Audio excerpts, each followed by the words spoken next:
Le 16 mars dernier, dans le magazine Ciné Télé Revue, nos confrères belges ont dévoilé le témoignage de 2 personnes ayant connu Pierre Palmade.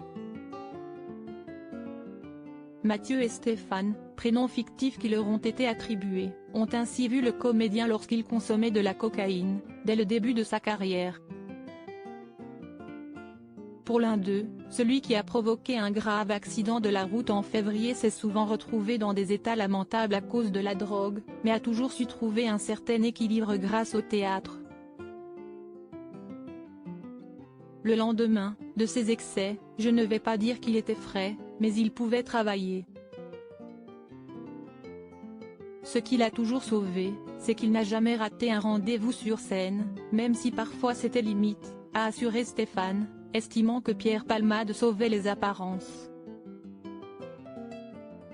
C'est ce qui lui a permis de passer aussi longtemps entre les mailles du filet, a-t-il déclaré. Dans les colonnes de nos confrères, cet ancien proche de l'humoriste de 54 ans a affirmé que ce dernier se sentait très laid et qu'il utilisait sa célébrité pour nourrir ses fantasmes, qu'il ne pouvait pas acquérir en étant simplement qui il était en privé. Selon lui, l'ami de Michel Larocque avait besoin de la coke pour se sentir plus à l'aise, confiant. Avec ça, il était extraverti, à 200% de ses capacités, a-t-il ajouté. Supérieur à Pierre Palmade, Muriel Robin, Michel Larocque, Véronique Sanson.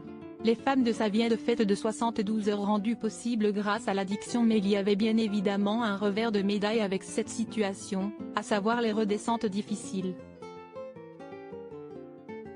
Quand il n'était pas sous drogue, il était triste, il n'était plus que l'ombre de lui-même, a-t-il développé.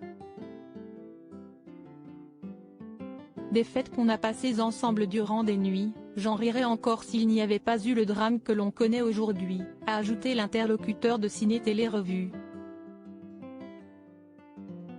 Mathieu, quant à lui, s'est souvenu d'une fête avec Pierre Palmade qui a duré 72 heures. La coke, c'est ce qui le faisait tenir. Ça lui permettait de rester éveillé. Souvent, on faisait ouvrir des boîtes de nuit rien que pour nous, car en début de semaine, elles sont généralement fermées.